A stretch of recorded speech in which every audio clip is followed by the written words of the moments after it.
The topic of discussion on Daytime Update today, South Africa is expected to have more millionaires in the next decade. That's according to a report by Henley Partners and New World Wealth, which track private wealth and investment migration trends across the world. Joining us in studio is the head of research at New World Wealth, Andrew Amoils. It's great to see you. Thanks for coming in. Thanks for having me. So this is interesting. Talk us through exactly what this report is about. I see the top line is there's going to be a significant increase in the number of millionaires in South Africa in the next 10 years. Is that right? Yes, we're expecting very strong growth across the continent over the next 10 years, mainly driven by sectors like fintech, ecotourism, wealth management, rare metals mining, so sort of fringe industries, you could say. And we're expecting South Africa to be not the top performer. We're expecting stronger growth in places like Mauritius, Rwanda, Namibia, Morocco. But South Africa, we are expecting the number of US dollar millionaires in South Africa to grow by about 65% over the next decade. And that's an important distinction, isn't it? We're talking US dollar millionaires. Yes. So that equates to about, so it's 1 million US dollars, but 18.4 million South African rand? Yes, so we do everything in US dollar terms so we can compare to country, because obviously we've got to compare in a single currency. So, and that's always been the sort of term that people have used in the wealth management sector. They use the term high net worth individual, which is a US dollar millionaire based on liquid investable wealth, so just mainly including listed company holdings, cash holdings, and some property. Yeah, and mortgages that are paid off. Yeah. So we strip out the mortgage debt. So the residential portion is actually not that big. It's mainly listed company holdings and cash holdings. And the cash holdings are mainly derived from selling listed company holdings, because you can track that over time. If people are selling it, you can assume it's gone into cash. I want to get to how many millionaires we have in our country in a moment, but how do we compare to the rest of the continent? Well, South Africa's got over twice as many millionaires as any other country in Africa. So although South Africa's GDP is quite similar to places like Egypt and Nigeria, South Africa's way ahead in terms of millionaires. In fact, South Africa's got as many millionaires as Nigeria, Egypt, Kenya, Morocco, and Mauritius put together. And they're the next 5 biggest markets. So South Africa's way ahead. Mainly because we've got a really big stock exchange. The JSE accounts for over 60–70% of Africa's listed company holdings. And the luxury residential sector here is very big. Plus the economy is very diversified in South Africa. So there's a lot of very wealthy people. Whereas in places like Nigeria, Kenya, Morocco, they tend to be mainly in certain sectors. I mean, it's such a difficult thing to make sense of, isn't it? For our viewers who are sitting at home thinking about just how unequal South Africa is, that we could be leading the continent in the number of millionaires. I suppose it proves the point that we are that unequal. Well, that's, I mean, there is a lot of stuff in the media about South Africa being unequal. I think it depends on what measure you look at. South Africa actually has less billionaires than some of the other countries in Africa, but they have more millionaires, which sort of lends to the fact that it's actually more equal than them. For instance, a place like Russia, they have huge numbers of billionaires, but not that many people with over 1 million compared to, the big markets. So I would say a place like Russia is very unequal, because it's really only the super rich. There isn't really a moderately rich that's particularly big. South Africa does have quite a moderately moderately rich group, plus it has quite a big middle class. And growing middle class as well. Yes.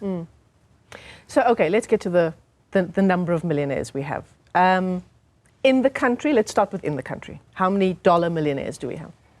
Well, as of December last year, so a few months back, there were just over 37,000 high net worth individuals, or US dollar millionaires, living in South Africa. Those are the ones that are still living here. So the ones that have left are excluded. This is actually what I was chatting to you about before we came on air. These are not only South Africans. These are high net worth individuals living in South Africa. Yes, so we do everything based on where they're living, mainly because it's that's what really matters. And you look at when you look at countries like the UAE, Dubai, for instance, only about 15% of the people that live there are actually citizens. Right. So it's better to look at where people are living. And then there's places like Monaco as well, where most of the people are not actually born there. So that's why we mainly focus on where people are living. Plus, I think it's more important to know, if wealthy people are living there as opposed to whether they were born there. Because if they were just born in the country, like for instance, Elon Musk was born in South Africa, but he's not part of the South African economy in any way. Right. I still would sort of be interested to know just how many South Africans, who are living in South Africa are these dollar millionaires. But let's break it down province by province. Gauteng is leading the pack?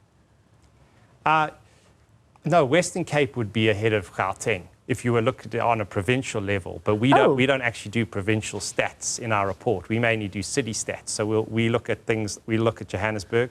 Okay. We'll look at Pretoria. We'll look at the Garden Route, which is in the Western Cape, the Whale Coast, which is in the Western Cape, the Cape Winelands, which is in the Western Cape, and Cape Town. But if you look at it on a city level, Johannesburg is ahead of Cape Town. I see. So, but if you look at it on a provincial level, which we don't, then Western Cape would be ahead of Gauteng. Yeah. So how many dollar millionaires in Johannesburg? Just over 12,000. And in Cape Town? About 8,000. About 8,000. I find it interesting because I suppose maybe we're thinking, what does this mean for our city? High net worth individuals live here, but drive down any main road and none of the traffic lights are working. There are potholes everywhere. Should there be some way of seeing that there's a city that leads the country with high net worth individuals, and yet it's not reflected in the city itself? I think it depends how you look at it. If you look at it in terms of the road systems, then maybe it would seem odd. And also, if you looked at it in terms of the number of luxury properties that cost over $1 million, then you would say Cape Town should be ahead of Johannesburg. I think the reason Johannesburg is still ahead of Cape Town is most of the head offices are still in Johannesburg. Obviously, in Johannesburg, we're including Sandton as part of Johannesburg, the whole of the metro. So and there are still a lot of fancy areas in Johannesburg, like Sandhurst, Hyde Park. They also have potholes. Yeah, the roads are as bad in Sandton and the Hyde Park as anywhere else in the city. No, I agree. We're an equal opportunity pothole city. Absolutely. Okay, so what are the predictions in terms of, the next, I wanted to say the next 10 years, but it's 2024 already, 2030. What are the predictions for 2030 on who will lead the country insofar as high net worth individuals concerned? Well, we're expecting really strong growth in Cape Town because we're expecting a lot more people to start living there permanently. A lot of the really fancy homes in Cape Town have historically just been owned by Johannesburg businessmen or overseas businessmen. But I think that has changed over the last decade or 2 decades. And now there's a lot more permanent residents that are millionaires in Cape Town. And that's why we do expect Cape Town to overtake Johannesburg. Plus, we would expect some of the head offices in Johannesburg to eventually move down to Cape Town. Although that's easier said than done, because obviously some of these head offices in Johannesburg, they have thousands of employees. So moving down to Cape Town is not a simple task. Yeah. So let's talk about the private sector a little bit, Andrew. If you want to invest in, for example, the property sector, property market, and choosing where to put your 1 million, you're going to get a lot more bang for your buck in places like Cape Town, even though for us as South Africans earning in the local currency, that's absolutely not the case. But versus buying an apartment in London, for example, you're going to get very different things for the same amount of money. Oh, absolutely. I think there's a lot of studies done by companies like Knight Frank that look at that, and we also do square meter stats, and the square meter stats in the price per square meter in Cape Town is still relatively low compared to other second home hotspots around the world. So if you were to just look at the sort of holiday hotspots like Saint-Tropez in France or Miami or New York, London, Cape Town, Sydney in Australia, Cape Town is much more affordable. Yeah. So I think that's the reason why Cape Town often ends up on those lists. And of course, Cape Town is considered one of the best cities in the world to visit, and it's been ranked in the top 10 of many lists over the years for whatever that's worth. But I think that is an indicative of the fact that Cape Town has a lot of prestige, so it is often on those lists. And whenever you look at those lists, Cape Town tends to be the most affordable of those cities. Yeah, incredible. Yeah, Cape Town's on those lists, and there are many people who live on a particular side of the mountain who wonder why Cape Town is on that list. So in terms of the projection for countries, am I right in saying South Africa is expected to lead the pack insofar as high net worth growth individuals are concerned for the next sort of 10 to 20 years? But there are other countries that are also experiencing quite high growth in this kind of conversation.